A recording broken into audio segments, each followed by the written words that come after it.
Hey, welcome to Graphic Policy Television GPTV. It's Wednesday, which means it's brand new comic book day, and new comics are hitting the shelves all across the world. You can get them digitally, get them physically, get them any way you want. It's new comic book day.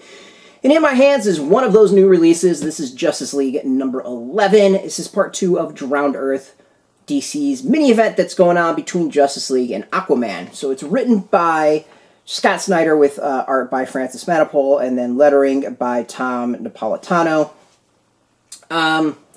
Alright, so if you haven't been reading Drowned Earth, you didn't read the Justice League Aquaman Drowned Earth or at all, you're obviously not going to enjoy this issue because it's a part 2 of a story.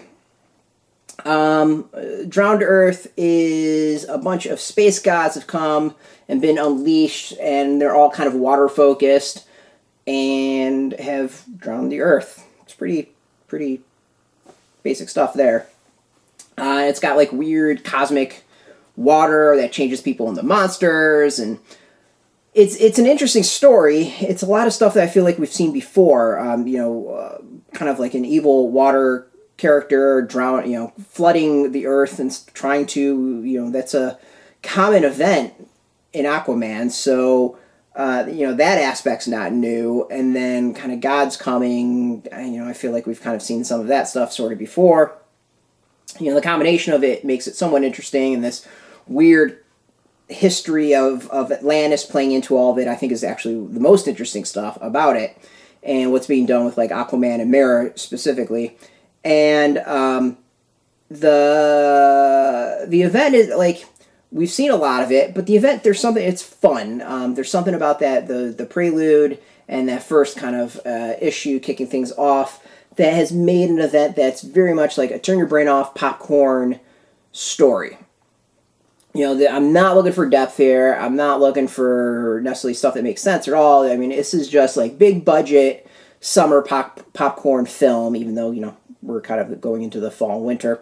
And this second issue picks things up really well. The heroes have gotten their butts kicked, and they're on the run, and they're trying to figure out what the hell to do. It's a common chapter that we've seen in so many events. We saw it in Dark Knight's Metal, and actually I feel like saw that multiple times in Dark Knight's Metal.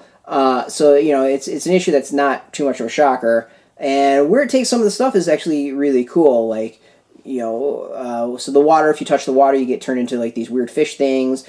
Flash has touched the water by running on it and been infected, but his high speed's like making it difficult to him being like completely infected.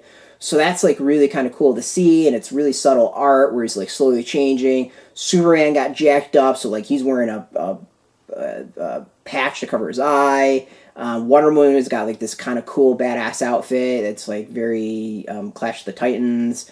Aquaman's kind of like done up a little bit different. There's a lot of like small details that are really cool, and I'm digging it. And this is definitely that part of the story where the heroes try to get their act together to kind of go do the next thing.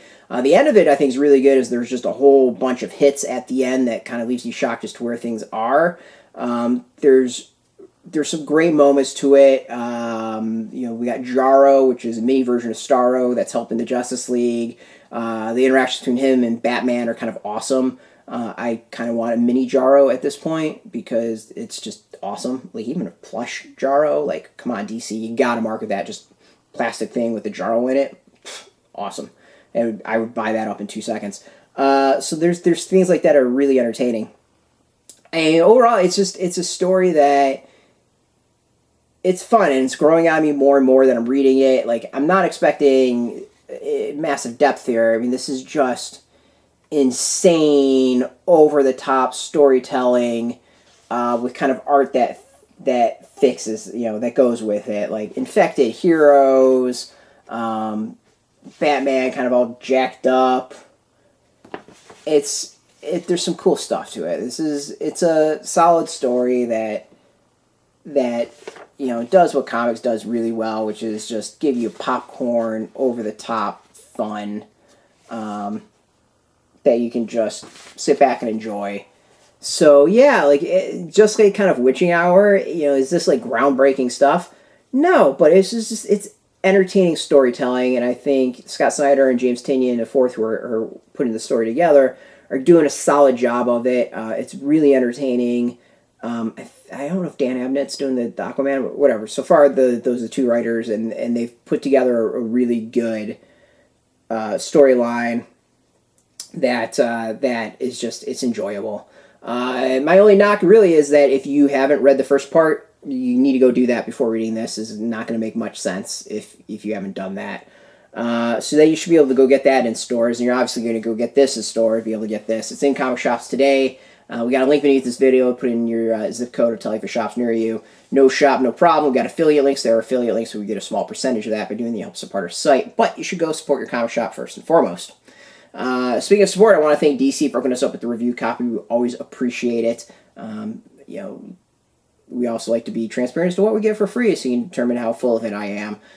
We also like to thank you for watching. Without you watching, there's not really much point to this. Now, if you're into DC comics in general, you can check us out every single day at graphicpolicy.com. We're on Twitter, Facebook, YouTube, Tumblr, all at Graphic Policy, keeping it nice and consistent. So until next time, keep reading those comics and keep it geeky.